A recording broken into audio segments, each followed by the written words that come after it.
Welcome to today's deep dive.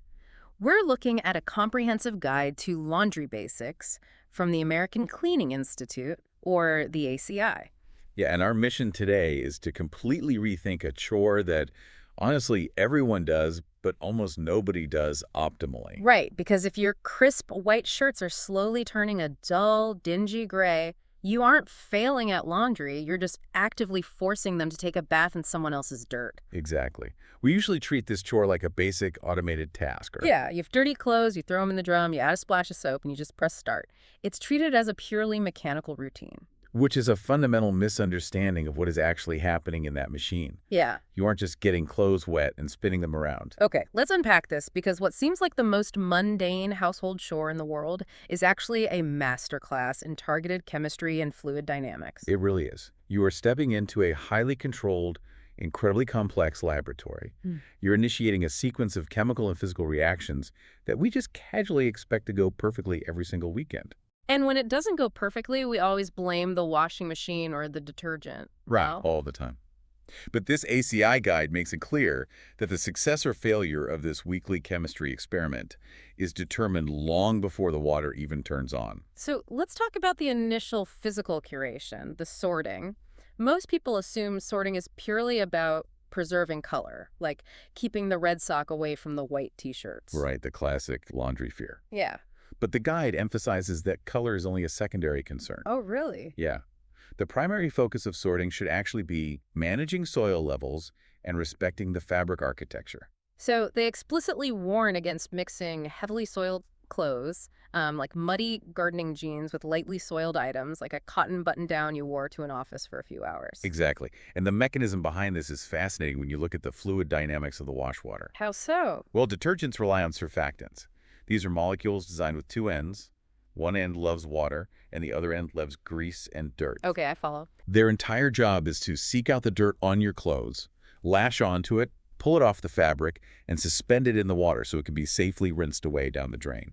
But there's a limit to how much dirt those molecules can carry, right? Right. That's exactly it. So if I throw my incredibly muddy jeans into the same load as that lightly worn office shirt, I am introducing a massive amount of particulate matter into a confined volume of water.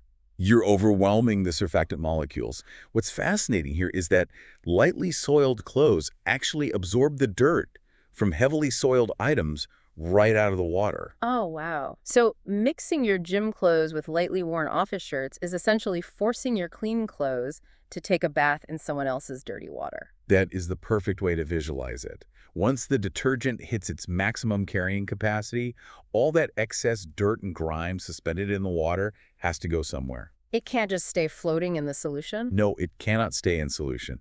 It redeposits itself onto whatever is available, which happens to be your lightly worn office shirt. That completely reframes the idea of a washing machine.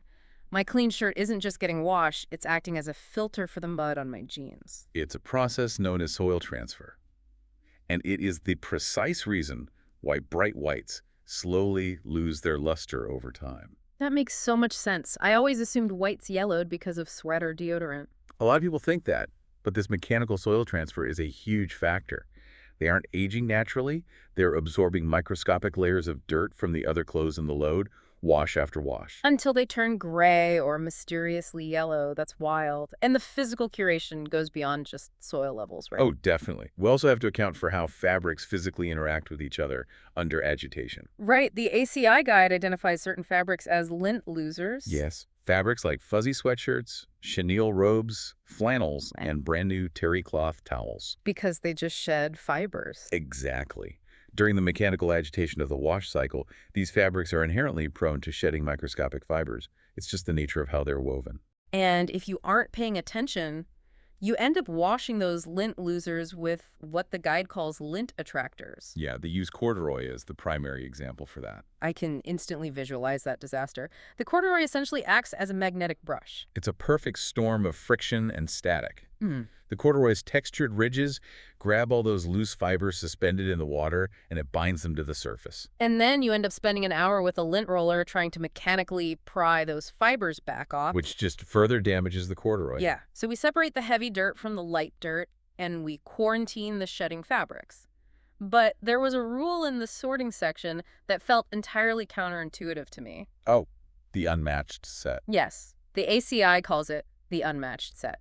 They actually mandate mixing small items and large items together in the same load. Right, which surprises a lot of people. I always assumed keeping heavy bath towels with heavy bath towels and small socks with small socks protected the lighter clothes from getting battered. It's a common assumption, but it fundamentally misunderstands how modern washing drums generate friction. Think about the physics of the drum. Okay, I'm picturing it. If you wash only large, heavy items, like a full load of giant bath towels, they tend to absorb water and clump together. Yeah, they get super heavy. Right, and they create this massive, monolithic ball of wet fabric that just thuds aimlessly against the walls of the drum. It's less like a washing machine and more like a poorly loaded rock tumbler. Exactly. If you just put one giant boulder in a rock tumbler, it doesn't get polished. It just forcefully hits the sides. You need a mixture of large rocks and small pebbles to create the continuous friction that actually cleans the surfaces. That is a phenomenal analogy. By mixing large items like towels with smaller items like t-shirts and socks, you disrupt that clumping effect. So it breaks up the wet boulder. Yeah, the varying sizes force the garments to continuously separate, allowing the clothes to move freely. That constant varied friction is what physically dislodges the dirt.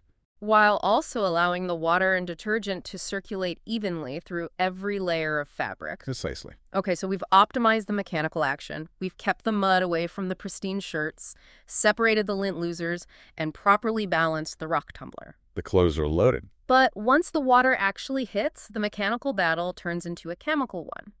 And the ACI points out that our biggest threats aren't the stains we can see, but the ones we can't. Yes, the invisible enemies.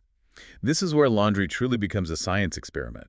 You are fighting elements on the fabric and in the water itself. Elements that are completely invisible to the naked eye. Right, but mathematically guaranteed to ruin your garments if left unchecked. The section on the sugar trap was a revelation to me. Oh, it's such a common trap, too. The guide notes that clear beverages containing sugar, like white wine, ginger ale, or Sprite leave spills that seem to completely vanish when they air dry on a shirt. We've all done this. Right. You spill some ginger ale, it dries, you can't see it, so you toss the shirt in the hamper and think you got away with it. But you haven't gotten away with it.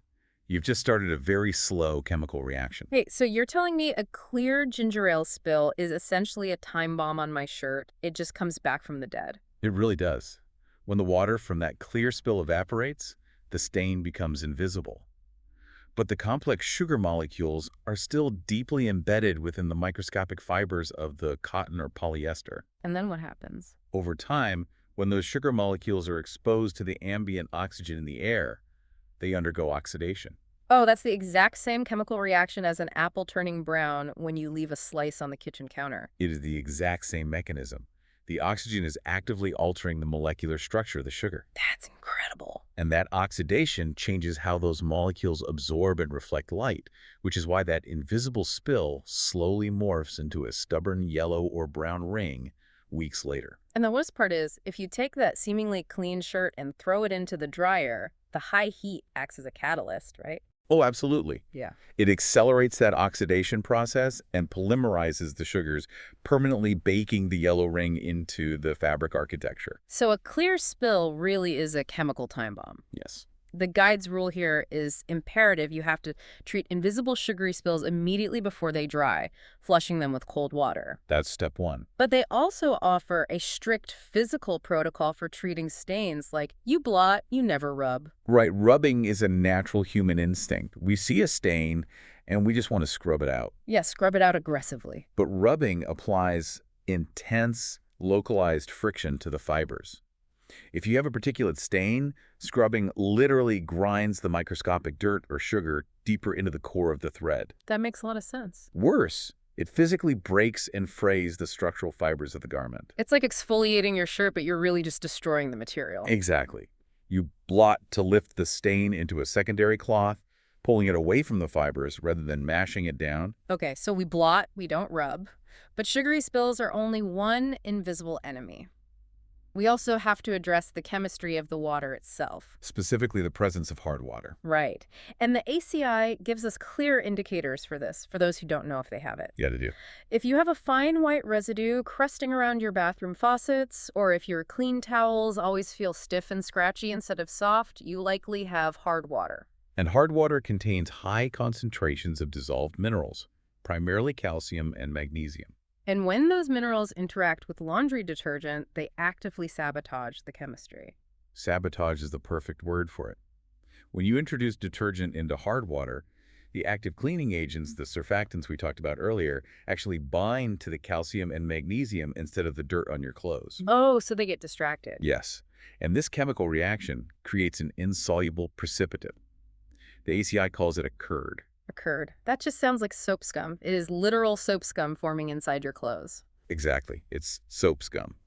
This curd coats the fibers, making them feel stiff and trapping dulling dirt against the fabric. Gross. But the primary issue is that the creation of this curd rapidly depletes your detergent. Because the hard water minerals are neutralizing your active chemical agents before they ever reach the soil on your garments. Right. Which leads to the only scenario where breaking a cardinal rule of laundry is actually recommended. Yes, to fight this invisible mineral army, the ACI says you actually need to use slightly more detergent than the manufacturer's label recommends. Which feels wrong. It feels very wrong, Yeah. but chemically it is necessary. Oh. The extra detergent acts as a sacrificial layer. Oh, I see. That first wave of soap bonds with calcium and magnesium, neutralizing the minerals and effectively softening the water inside the drum. So you are sacrificing the first wave of detergent to the hard water gods so the second wave can do the actual work. Exactly. Once those minerals are bound up, the remaining detergent is finally free to perform its actual job, lifting the dirt off your clothes. But we have to be incredibly clear here. Hard water is the rare exception. For everyone else, the ACI aggressively warns against the more is better fallacy when it comes to detergent. Yes, they do. There is a deep psychological bias that leads us to believe that if a normal amount of soap cleans a little dirt, a massive cup of soap will clean a lot of dirt. Oh, I've definitely fallen for that trap. Most people have. But overdosing your detergent actually leaves your clothes significantly dirtier. And that's because of the suds, right? We associate giant, fluffy white suds with cleanliness. We do, but in a washing machine, excessive suds act as a thick foam cushion. They absorb the physical impact of the garments hitting each other. Going back to our rock tumbler analogy, putting too much soap in the machine is like filling the rock tumbler with shaving cream. Exactly. You completely eliminate the mechanical friction required to actually dislodge the dirt. Not only do you eliminate friction, but the machine is only programmed to use a specific volume of rinse water. It cannot possibly flush away a massive overdose of detergent. So what happens to all that extra soap? That excess soap dries into the fibers of your clothes, leaving a sticky residue. Yikes. The moment you walk outside, that residue acts like an adhesive, attracting and holding on to environmental dust and dirt. So precision dosing is critical. But what fascinated me in the source material is that it's not just about how much you use, it's about the targeted chemistry of what you use. Right. I have always viewed liquid detergent and powder detergent as just two different packaging options for the exact same soap. I just bought whatever was convenient. Most consumers view it that way, yeah. Yeah. But the chemical formulations are vastly different, engineered to attack entirely different categories of soil. Really? Yeah. Liquid detergents are formulated with specialized alcohol ethoxylates. These compounds are highly effective at penetrating and breaking down slick, hydrophobic stains, things like food grease, body oils, and cooking fats. Whereas powders are built with a completely different chemical architecture. The ACI notes that powders typically contain higher concentrations of specific builder compounds that raise the pH of the water. This makes powders aggressively effective at lifting out particulate matter like clay, mud, and ground and dirt. If we connect this to the bigger picture, you are choosing your chemical weapon based on the specific enemy. So matching the detergent type to the specific soil completely changes the effectiveness of the wash. It does. If you are washing a mechanic's overalls covered in engine oil, liquid detergent is going to break down those lipids. But if you are washing a child's baseball uniform coated in diamond clay, the powder is specifically designed to lift those physical particles out of the weave. Okay, now speaking of intense chemical weapons, we have to talk about bleach. Oh, yes. Because the ACI outlines a strict protocol for bleach that I guarantee a massive portion of the population is violating. I would bet on that. If you are using standard sodium hypochlorite, like liquid household chlorine bleach, you absolutely cannot pour it into the machine at the exact same time as your detergent. Doing so completely defeats the purpose of modern detergent chemistry. How come? Well, Advanced detergents are packed with complex biological enzymes and fluorescent whiteners. Enzymes are essentially biological catalysts. They are engineered to seek out and snip long protein chains, like blood, sweat, or grass stains, into smaller, water-soluble pieces. And the fluorescent whiteners are doing something even wilder. I looked into this. They don't actually clean the fabric at all. No, they don't. They are an optical illusion. These whiteners bind to the cotton fibers, absorb invisible ultraviolet light from the sun, and reflect it back to our eyes as blue light. Which is fascinating. Right. Yeah. That blue light actively cancels out the natural yellowing of aging cotton, tricking our brains into seeing a pristine, bright white. It's brilliant engineering. But chlorine bleach is an incredibly volatile, powerful oxidizer. They don't play well together. Not at all. If you introduce chlorine bleach into the drum, at the exact same moment as the detergent, the bleach will instantly attack and destroy those delicate enzymes and fluorescent dyes before they even have a chance to attach to the fabric. Here's where it gets really interesting. Doing laundry is essentially like baking bread. Oh, I like that comparison. You don't just dump all your active ingredients into a bowl at the exact same time. Right. If you add the bleach too early, it's like dropping your active baking yeast straight into boiling water. You've just instantly killed the very biological agents that are supposed to do the heavy lifting. The baking analogy is perfect. The ACI dictates that you must wait and add the chlorine bleach 5 minutes after the wash cycle has begun. 5 whole minutes. Yes. You have to give the detergent enzymes that 5-minute head start to locate and break down the protein stains. And then the bleach comes in. Exactly. Only then do you introduce the chlorine bleach to disinfect the load and oxidize the remaining pigment. It is a meticulously timed chemical reaction, though the guide does specify that if you are using an oxygen bleach, which relies on a much gentler, color-safe chemical pathway, that powder actually needs to go into the drum before the clothes are even added so it can properly dissolve. Right. You have to respect the specific mechanism of the chemical you are using. So we've survived the chemical crossfire of the wash cycle. The enzymes have worked, the bleach was timed perfectly, the water is draining. But pulling clean, wet clothes out of the drum is only half the battle. Yeah, we are moving into the finishing touches, and how we dry our clothes can actually undo all that careful chemistry. It really can. Let's look at liquid fabric softeners. We use them because they decrease static cling and make fabrics feel luxuriously fluffy, but the ACI highlights a massive, potentially dangerous caveat. To understand the danger, you have to understand the mechanism. Fabric softeners don't actually alter the fabric itself. They leave a microscopic, lubricating chemical coating across the surface of the fibers. And that coating is what makes it feel soft. Yes, that slick coating reduces the friction between the threads, which eliminates static electricity and makes the garment feel softer against your skin. But that exact same chemical coating is highly flammable, right? It is. The guide explicitly warns that this coating can mask and actively reduce the effectiveness of flame retardant treatments applied to fabrics. Which is a critical safety issue, particularly for children's sleepwear. Huge safety issue. By law, many children's pajamas are treated with specific flame retardant chemicals. And if you consistently wash and dry those pajamas using liquid fabric softeners, you are unknowingly coating that life-saving treatment in a highly combustible layer of lubrication, entirely degrading its safety profile. That's a terrifying example of why understanding the chemistry matters. You are trading a vital, engineered safety mechanism for a slightly softer feel. It's just not worth it. Moving past softeners, we have to talk about the dryer itself. The settings on a dryer have always felt like arbitrary suggestions to me. Hot, medium, cold. Most people just leave it on normal. Yeah. But the permanent press setting has a highly specific engineering purpose. It does. Permanent press was developed specifically for the rise of synthetic fibers and polyblends materials like polyester, nylon, and spandex. Because they react differently to heat. Exactly. These synthetic fibers are thermoplastic.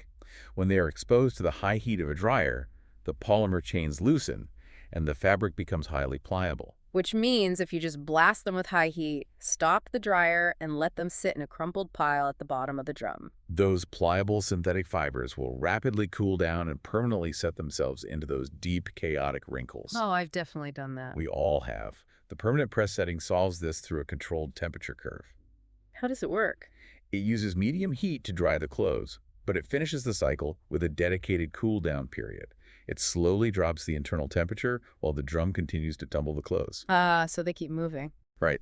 This gradual cooling allows the thermoplastic fibers to lock back into their rigid state while they are suspended in a smooth, unwrinkled position. It's essentially ironing your clothes with ambient air and gravity. It's brilliant. It's very smart engineering. So we've mastered the wash, we've mastered the dry, but the ACI guide ends with a section that challenges a deeply held cultural habit, the wear schedule. Yes. How often should we actually be subjecting our garments to this intense chemical and physical process? Because most of us just rely on the sniff test, right? If it doesn't smell, we wear it again. The sniff test is a notoriously flawed metric. It is. Oh, yeah. First, olfactory fatigue means we quickly go noseblind to our own body odors. Right, we can't smell ourselves. Exactly. Yeah. But more importantly, as we learned with the oxidation of the sugar trap, not all chemical damage emits an odor or is visible immediately. So the ACI provides actual standardized rules, and they require a complete mindset shift. They really do. Jeans, for instance, can generally go 3 wears between washes unless heavily soiled. That surprises a lot of people who wash them every time. Yeah, towels should be hung to dry properly, meaning spread out, not bunched up, and you can get 3 to 5 normal uses out of them. Right. Sheets should be washed every 2 weeks. But the recommendation that completely fascinated me was for bras. Oh, the rest day rule. Yes.